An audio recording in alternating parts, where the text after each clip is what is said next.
शांति। सभी भाई बहनों को शांति। आज की तारीख है 17/7/2025। ये भगवान की श्री मधुर वाक्य। आज की मुरली का सार सुनेंगे। तो आज का टाइटल है कि मीठे बच्चे, ऊंच बनना है तो अपना पोता मेल रोज देखो। ऊंच बनना है तो अपना पोता मेल रोज देखो। कोई भी कर्मेंद्रिय धोखा ना दे, आंखें बहुत धोखेबाज हैं, इससे संभाल करो। मन का कोई कर्मेंद्रिय, मुख कान आँख हाथ, कोई भी कर्मेंद्रिय धोखा ना दे, इसकी संभाल करनी है। और आंखें बहुत धोखेबाज हैं, इसलिए इनकी संभाल करनी है। प्रश्न है, सबसे बुरी आदत कौन सी है, उनसे बचने का उपाय क्या है? कि सबसे बुरी आदत कौन सी है, इनसे बचने का उपाय क्या है? उत्तर है, सबसे बुरी आदत है जबान का स्वाद।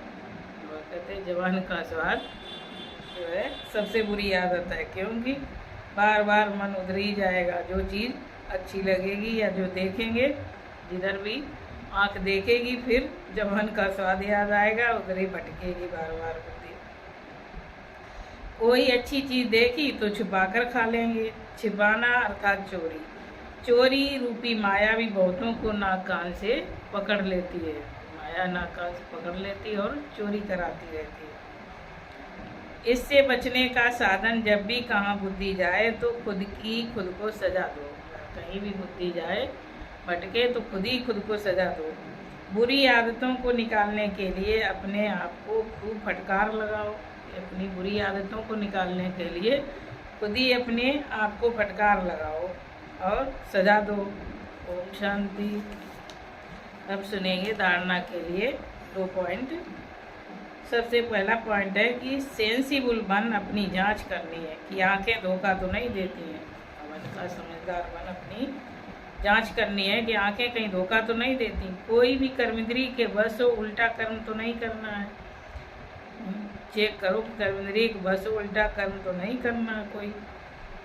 याद के बल से कर्मेंद्रियों के धोखे से छूटना है। दूसरा पॉइंट है, इस सच्ची कमाई के लिए समय निकालना है।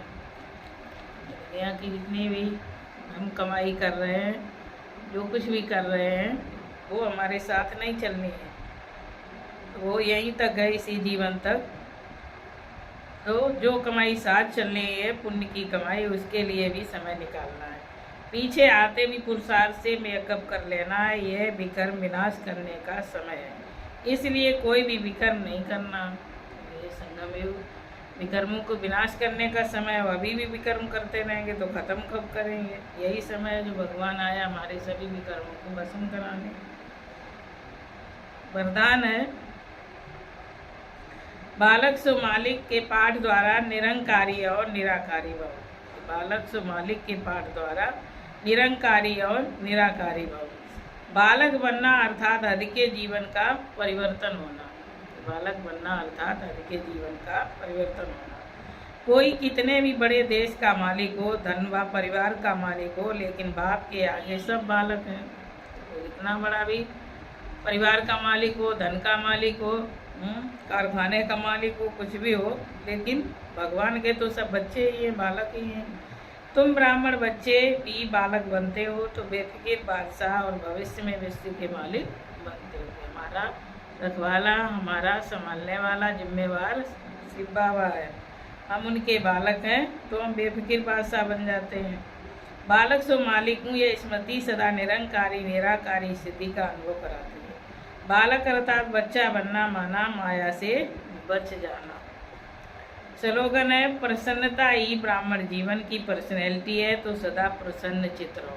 प्रसन्नता ही ब्राह्मण जीवन की पर्सनैलिटी है, तो सदा प्रसन्न चित्त रहो। अव्यक्त इशारे हैं, संकल्पों की शक्ति जमा कर श्रेष्ठ सेवा के निमित्त बनो। संकल्पों की शक्ति जमा कर श्रेष्ठ सेवा के निमित्त बनो।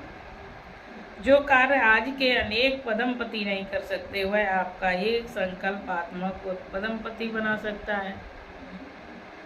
एक संकल्प भी पदमपति बना सकता है। इसलिए श्रेष्ठ संकल्प की शक्ति जमा करो। श्रेष्ठ संकल्प की शक्ति को ऐसा स्वच्छ बनाओ जो जरा भी व्यर्थ की अस्वच्छता भी न हो, तब यह शक्ति कमाल के कार्य करेगी। ओम शांति।